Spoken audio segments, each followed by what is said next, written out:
So having noticed this confrontation between religion and science, and faith and reason generally, many of us have become what is now called religious moderates. The religious moderation really is the flavor of religion that is acceptable to so many people who are otherwise rigorously honest in intellectual terms. And in my book, I criticize religious moderation rather harshly, and this has actually been some of the most controversial material in my book. So I just want to run through my argument briefly about this, because it has raised some hackles. The first thing to say up front is just that religious moderation is better than fundamentalism. There's no doubt about that. Religious moderates don't fly planes into buildings. Religious moderates don't organize their lives around apocalyptic prophecy, and that's a very good thing. But religious moderation has some real problems. The first is that it gives cover to fundamentalism. Because religious moderates have made it taboo to criticize faith. They want faith respected. They want the whole project of being religious, being identified as a Christian, a Muslim, a Jew, to be respected.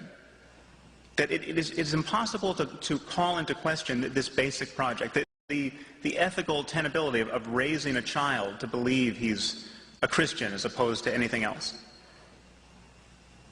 And under the cover of this respect, we are now powerless to say the very harsh and necessary things about religious extremism that we need to say, because it is taboo. You have to respect faith.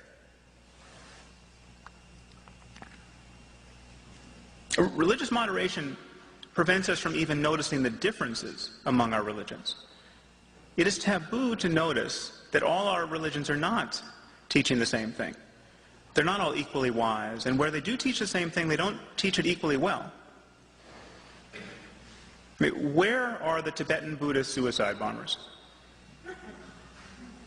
If you think for a moment that the kind of violence we see in the Muslim world is born of the Israeli occupation and our misadventures in Iraq, we should see Tibetan Buddhist suicide bombers. The Tibetans have suffered an occupation every bit as brutal and far more cynical than any that we or the British or the Israelis have imposed upon the Muslim world. Something like 1.2 million Tibetans have died since the Chinese occupation. Where are the throngs of Tibetans in the streets calling for the deaths of Chinese non-combatants? Where are the Tibetans blowing themselves up on Chinese buses, at weddings, in crowds of children, in front of the offices of the Red Cross and the UN? It's not happening. It's not likely to happen. It's not that you could not possibly form a death cult out of the principles of Tibetan Buddhism. In fact, to some degree, Zen Buddhism informed the worldview of the kamikaze pilots during World War II. But you would have to work very hard to bend the core principles of Buddhism into this kind of orgy of violence. You don't have to work so hard as a Muslim. And it would be impossible as a Jain. I mean, the Jains, this religion of India that has some 10 million subscribers, I think, the core of their religion is nonviolence. No matter how deranged you get by your doctrine as a Jain, you will get less and less violent. I mean, the really religious Jains cover their mouths with cheesecloths so they don't inhale a bug. By no stretch of the imagination can you argue that the core principle of Islam is nonviolence. It is taboo to notice this, and it is especially taboo among religious moderates. Our own religious demagogues will notice this. We can have, Franklin Graham will stand up and say, Islam is an evil religion. They'll notice the differences between religions. Everyone else has the wrong religion.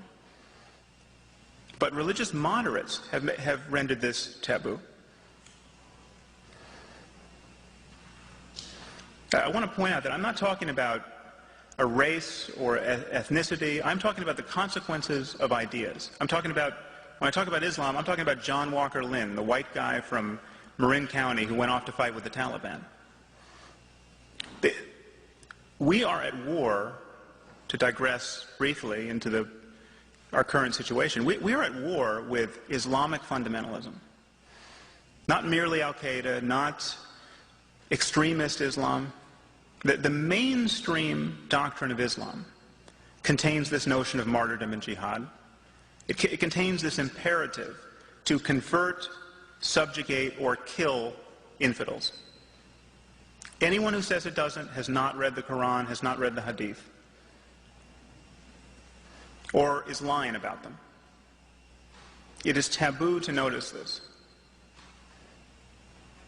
If you doubt this, if you think, I'm sure there are people in this room who are still thinking, no, it can't be religion. This is lack of economic opportunity. It's lack of educational opportunity in the Muslim world. Just contemplate for a moment the biographies of the 19 men who woke up on September 11th, 2001 and decided to slit the throats of stewardesses and fly planes into buildings. Okay, these guys were college educated to a man. Many of them had PhDs. Many of them had been educated in the West. They were middle class or better. I don't know how many architects and engineers need to hit the wall at 400 miles an hour for us to get it into our heads that this is not merely a problem of education or economics. These were not guys who had spent a lot of time agitating about regime change in the Middle East. These were guys who spent an inordinate amount of time at their local mosque in Hamburg talking about the pleasures that await martyrs in paradise and demonizing infidel culture. The circumstance we are in is much more sinister than many want to realize. It is possible to be so well educated that you can build a nuclear bomb and to still think you're going to get the 72 virgins in paradise. That is how partitioned the human mind is, and that is how balkanized our discourse is. That is how immune religious propositions are to critical pressure, conversational pressure in our discourse. 40% of scientists believe in a biblical God. That does not suggest that there are good scientific reasons to believe in a biblical God. That suggests that 60% of scientists are not doing their jobs. That there really is an argument to be won here. So the problem with religious moderation, another problem, is that moderates are blinded by their own moderation. A moderate doesn't know what it's like to be certain of paradise.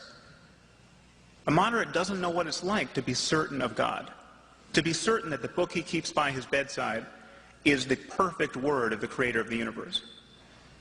And so when the moderate sees the jihadist in the video camera saying things like, "We love death more than the infidel loves life," and then he blows himself up, it's the moderate who's left wondering, well, that couldn't be faith. I mean, that's propaganda, I don't know what that was, but that's not religion.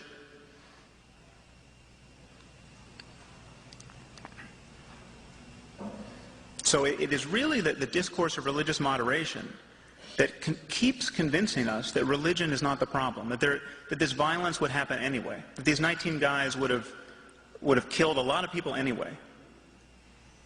There's no evidence for that. Another problem with religious moderation is that it is intellectually bankrupt. It really represents a fundamentally unprincipled use of reason. At least fundamentalists talk about evidence. You ask a fundamentalist, why do you believe that Jesus was the Son of God and the Bible is the perfect Word of God? You'll get reasons. They're not good reasons, but you will immediately see that these people are engaged in an evidentiary pursuit. They'll say things like, the New Testament confirms all of Old Testament prophecy, or every prophecy in the Bible has come true. You know, these are specious claims, but contrast that to what moderates say. Moderates don't talk about evidence.